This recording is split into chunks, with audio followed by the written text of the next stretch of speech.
श्री शिवाय नमस्तुभ्यम दोस्तों। आप सभी लोग जानते हैं कि कार्तिक माह के जो आखिरी के 5 दिन होते हैं उनका कितना बड़ा और विशेष महत्व होता है। दोस्तों, कार्तिक माह के आखिरी 5 दिनों को हम पचवीगन भी कहते हैं और कार्तिक माह के 5 दिनों का इतना महत्व होता है जो आखिरी के 5 दिन होते हैं कि भाई जो कार्तिक के पूरे महीने में इन नियमों का पालन ना कर पाता हो, कार्तिक स्नान ना कर पाता हो, कार्तिक के व्रत ना कर पाता हो, कार्तिक के उपाय ना कर पाता हो, अगर वो कार्तिक महीने के आखिरी के 5 दिनों में कुछ विशेष नियमों का पालन कर लेता है, कुछ उपाय कर लेता है, तो उसको पूरे कार्तिक महीने में जो स्नान करने का फल मिलता है, जो व्रत करने का फल मिलता है, वो सिर्फ और सिर्फ इन 5 दिनों में यहाँ पर मिल जाता है। इतना बड़ा महत्व होता है कार्तिक महीने के आखिरी के जो 5 दिन होते हैं उनका। और दोस्तों, कार्तिक महीने के जो आखिरी के 5 दिन होते हैं उनका पता लगाने का सबसे अच्छा तरीका ये है कि कार्तिक महीने में जो देवउठनी एकादशी होती है उस दिन से लेकर कार्तिक महीने की पूर्णिमा तक, इस दिन से लेकर इस दिन तक आप लोगों को कार्तिक महीने के कुछ नियमों का पालन कर लेना चाहिए, जिससे कि आप लोगों को पूरे कार्तिक के महीने में मिलने वाले फल की जो है यहाँ पर प्राप्ति हो जाती है। तो आखिर आपको क्या करना है कार्तिक महीने के आखिरी 5 दिन, वो हम इस वीडियो में आप लोगों को बताएंगे। आपको क्या उपाय करना है जिससे कि आपके घर में धन संपदा की कभी कमी ना आए, पूरे साल भर आप कभी भी दुखी ना हो, क्योंकि ये कार्तिक महीने के आखिरी के 5 दिन आपके पूरे साल को बदल सकते हैं, पूरा साल आपका बहुत अच्छा यहाँ पर बना सकते हैं ना। तो जो कार्तिक महीने के आखिरी 5 दिन है वो देवउठनी एकादशी से शुरू हो जाएंगे और कार्तिक महीने की पूर्णिमा तक चलेंगे, है ना। देवउठनी एकादशी से लेकर पूर्णिमा के दिन तक आप लोगों को इन नियमों का पालन करना है, इन उपायों को यहाँ पर करना है, ठीक है। देखो, सबसे पहला नियम तो यही आता है कार्तिक माह का कि भाई कार्तिक स्नान आप सभी लोग जानते ही हैं। तो भाई कार्तिक माह में जो आखिरी के 5 दिन होंगे, इन दिनों में से आप लोगों को सबसे पहले दिन मतलब कार्तिक महीने के जो आखिरी के 5 दिन होंगे, इन दिनों में सबसे पहले आपको सुबह सुबह स्नान करना है। ब्रह्म मुहूर्त स्नान जिसे हम कहते हैं, सुबह 4 बजे, है ना। अगर थोड़ा बहुत लेट भी हो जाता है तो सुबह 4 बजे से लेकर 5 बजे के बीच में आप लोगों का कार्तिक स्नान हो जाना चाहिए। आपने पूरे महीने कुछ किया ना किया कार्तिक के महीने में, पर कार्तिक के महीने में आखिरी के 5 दिन बस इन नियमों का पालन कर लेना। पूरे महीने में जो कार्तिक स्नान का फल मिलता है, व्रत का फल मिलता है, वो आपको सिर्फ इन 5 दिनों में यहाँ पर मिल जाएगा, ठीक है। तो सबसे पहला है कार्तिक स्नान, जो कि आप लोगों को सुबह सुबह 4 बजे से लेकर 5 बजे के बीच में यहाँ पर करना है, जिसे हम कार्तिक स्नान कहते हैं, ठीक है। कोशिश कीजिएगा कि सुबह सुबह 4 बजे से मतलब 4 बजे के आसपास ही आप लोग स्नान कर लें, पर थोड़ा बहुत किसी दिन लेट भी हो जाए तो भाई आप लोग 4 बजे से लेकर 5 बजे के बीच में आप लोग अपना स्नान जो है कर सकते हैं कार्तिक महीने के आखिरी 5 दिन, है ना। उसके बाद में दोस्तों, कार्तिक महीने के 5 दिनों में आप लोगों को व्रत भी धारण करना है, जिसे हम पचवीगन भी कहते हैं। बहुत सारे लोग इन चीजों को जो है यहाँ पर जानते हैं। अब 5 दिन का व्रत कैसे रखें, क्योंकि बहुत सारे लोगों को कुछ ना कुछ यहाँ पर परेशानी आ जाएंगी। कुछ लोग तो कर लेंगे, कुछ लोग तो जो है 5 दिन का यहाँ पर अच्छे से व्रत कर लेंगे। 5 दिन का नियम से जो व्रत माना जाता है वो ऐसा माना जाता है कि इन 5 दिनों में आप लोगों को अन्न नमक वगैरह कुछ भी ग्रहण नहीं करना होता है। जो फलाहार वगैरह की चीजें होती हैं आप उन्हें ग्रहण कर सकते हो, है ना। अब भाई जो लोग इतना कुछ नहीं कर सकते हैं वो ऐसा कर सकते हैं कि वो एक समय भोजन का रख लें और एक समय जो भी फलाहार वगैरह फल फूल वगैरह खाना चाहे वो खा सकते हैं ना। और जिन लोगों से मतलब इतना भी नहीं रहा जाता है तो वो भले ही दोनों टाइम भोजन करें, बस ध्यान ये रखें कि कोई भी तामसिक भोजन का प्रयोग ना करें, मतलब कि आप जो भोजन कर रहे हो उसमें लहसुन प्याज का प्रयोग ना किया गया हो, है ना। तो जिनसे हो पाता है भाई वो पूरे 5 दिनों का बिल्कुल नियम से व्रत रखें, जिनसे नहीं हो पाता है वो एक टाइम का व्रत रखें, और जिनसे मतलब किसी भी हालत में नहीं हो पाता है, उनकी कुछ समस्याएं हैं, बीमार वगैरह रहते हैं या दवाइयां वगैरह चल रही हैं तो भूखे नहीं रह सकते, तो आप बस ये ध्यान रखें कि तामसिक भोजन से आप लोग दूर रहें, मतलब लहसुन प्याज वाला भोजन इन दिनों में ना करें, अगर आप लोग इन कार्तिक महीने के 5 दिनों के नियम का पालन यहाँ पर कर रहे हो, ठीक है। इसके बाद में दोस्तों अब हम बात करते हैं अगले नियम के बारे में। देखो, कार्तिक महीने के जो 5 दिन होते हैं आखिरी के, भाई इन दिनों में अगर आप लोग एक ब्राह्मण को प्रतिदिन भोजन कराकर खुद भोजन करते हो तो ये बहुत अच्छा यहाँ पर माना जाता है, ठीक है। अगर हो सकता है तो बिल्कुल करना, अन्यथा आप लोग एक साथ मतलब कार्तिक महीने का जो आखिरी दिन होगा, पूर्णिमा का दिन होगा, उसी दिन 5 ब्राह्मणों को एक साथ जमा कर फिर आप लोग भोजन करना। इससे भी आपको कार्तिक महीने का बहुत ही यहाँ पर बड़ा फल मिलता है। कार्तिक महीने के आखिरी के 5 दिन आप लोगों को गौ माता को चारा खिलाना चाहिए, गौ माता को रोटी देना चाहिए, पहली रोटी देना चाहिए। इसके साथ में गौ माता को जो जो भी आप लोग खिला सकते हो उनको खिलाकर फिर आप लोगों को यहाँ पर भोजन या फलाहार वगैरह जो आप करते हो उसे करना चाहिए। इन दिनों में आप लोगों को पक्षियों को दाना भी जरूर देना चाहिए, उसके बाद ही खुद भोजन को यहाँ पर ग्रहण करना चाहिए, ठीक है। तो ये सभी चीजें आप लोग जान गए। इसके बाद में दोस्तों, कार्तिक महीने के आखिरी के 5 दिनों में आप लोगों को जमीन पर सोना चाहिए। जमीन पर ऐसा नहीं कि खाली जमीन पर सो गए, आप लोग दरिया वगैरह बिछा सकते हो, कुछ थोड़ा पतला सा चद्दर वगैरह बिछा सकते हो, चटाई बिछा सकते हो, तकिए का भी प्रयोग कर सकते हो, पर कोशिश करना कि जमीन पर आप लोग इन 5 दिनों में शयन करो। अगर आप लोग कार्तिक महीने के 5 दिनों में पूरे कार्तिक महीने का फल लेना चाहते हो, इस समय आप लोग बिस्तर पे मत सोइएगा, है ना, इस बात का ध्यान रखना। तो पृथ्वी पर आपको शयन करना है इन 5 दिनों में।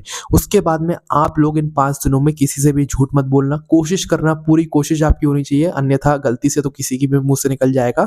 तो कोशिश क्या करना है, झूठ नहीं बोलना है, किसी से अपशब्द नहीं बोलना है, किसी का दिल नहीं दुखाना है, ठीक है। तो ये नियम आप लोग ध्यान रखिएगा। आप लोगों से हो सकता है अनजाने में हो जाए, पर आप अपनी तरफ से कोशिश करना कि भाई आप लोगों से ये चीजें ना हो, झूठ ना बोले, किसी का दिल ना दुखे, और आप लोग जो है सभी लोगों से जो है अच्छे से यहाँ पर बात करें, कोई भी अपशब्द का किसी के साथ यहाँ पर प्रयोग ना करें, ठीक है। और दोस्तों जो मतलब ये कार्तिक महीने के आखिरी के 5 दिन होंगे, इन दिनों में आप लोगों को तुलसी जी, आंवला, बेलपत्र का विशेष रूप से पूजन करना है। पूजन कहने का मतलब है कि आप दीपदान करो, दीपक जलाओ इन कार्तिक महीने में सुबह शाम। किन किन वृक्षों के नीचे, तुलसी जी का पौधा जो कि आपके घर में ही होगा, उसके बाद आंवले का जो वृक्ष होता है बड़ा वाला, उसके बाद जो बेलपत्री का वृक्ष होता है बड़ा वाला, इन वृक्षों के नीचे जाकर आप लोग जो है दीपदान इन 5 दिनों में अवश्य कीजिएगा, यानी कि विशेष पूजन अर्चना आप लोग कीजिएगा। और जो भी देवी देवताओं की आप पूजन अर्चना करते हैं वो भी इन 5 दिनों में आप लोग जरूर कीजिएगा, ठीक है। इसके बाद में दोस्तों आपके घर में जो तुलसी जी का क्यारा होगा, उस तुलसी के क्यारे में आप लोगों को कार्तिक महीने के आखिरी के 5 दिन जो आप पूरे नियमों का पालन कर रहे हो, उसमें से एक नियम ये भी है कि आप लोग जो है कार्तिक महीने के आखिरी दिन, आखिरी जो 5 दिन होंगे, उन 5 दिनों में सुबह और शाम आप लोगों को अपने ही घर में तुलसी जी के क्यारे के पास में एक एक घी का दीपक यहाँ पर जलाना है, ठीक है।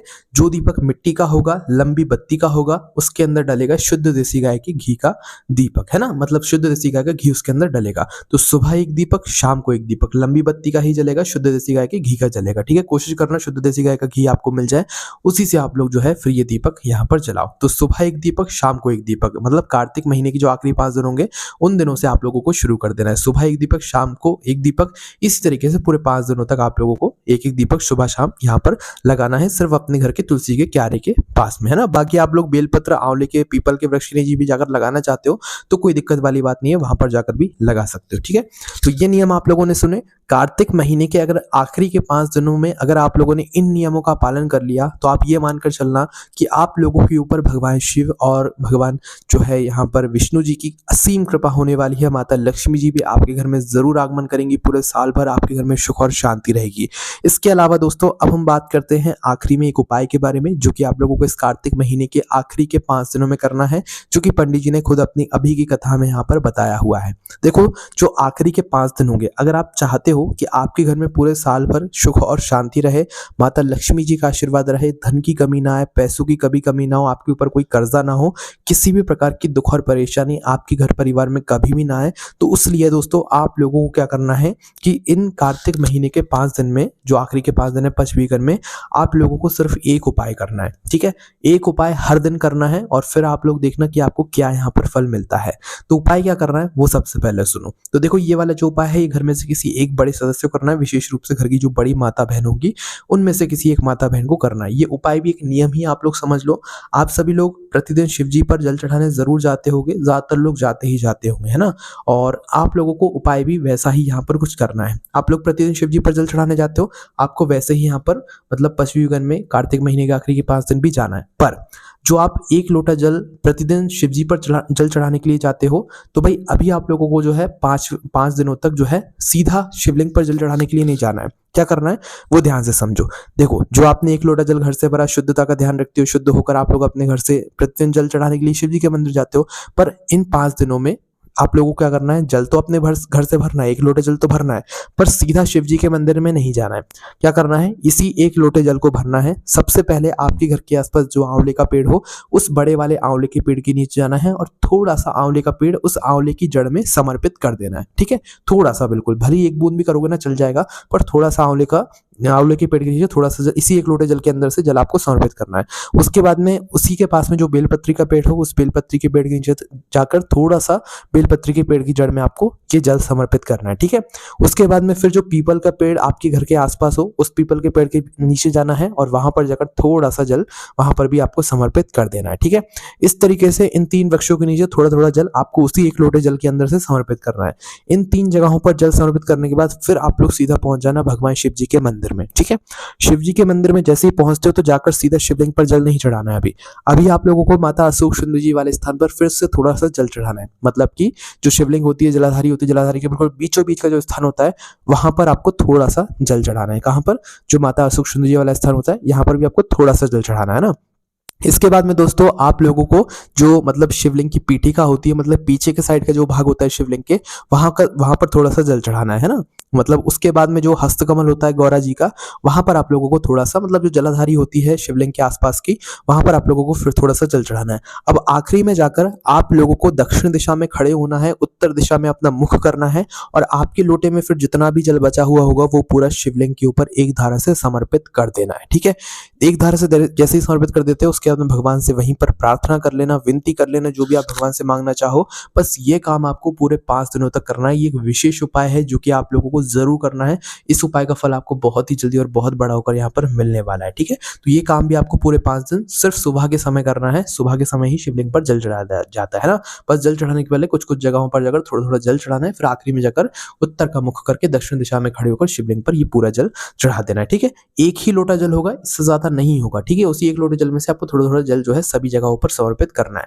तो इस तरीके से कार्तिक महीने के आखिरी के 5 दिन या पश्चिमी में आप लोगों को इन नियमों का पालन करना है। अगर आप लोगों ने इन नियमों का पालन कर लिया तो आपको कार्तिक महीने के पूरे महीने में जो व्रत करने का फल मिलता है, साथ ही में जो स्नान करने का फल मिलता है, वो सिर्फ इन 5 दिनों में मिल जाएगा, ठीक है। और इस वाले उपाय को करने से आप लोगों के घर में पूरे साल भर सुख और शांति बनी रहेगी, माता लक्ष्मी जी का आशीर्वाद बना रहेगा। और जो भी आपको समस्या आती है इस पश्चिमी से जुड़ी हुई, कार्तिक महीने के आखिरी 5 दिन से जुड़ी हुई इन नियमों के बारे में जानने में, तो उसे हमसे कमेंट करके पूछ सकते हैं। ओम नमः शिवाय, जय भोले बाबा, श्री शिवाय नमस्तुभ्यम।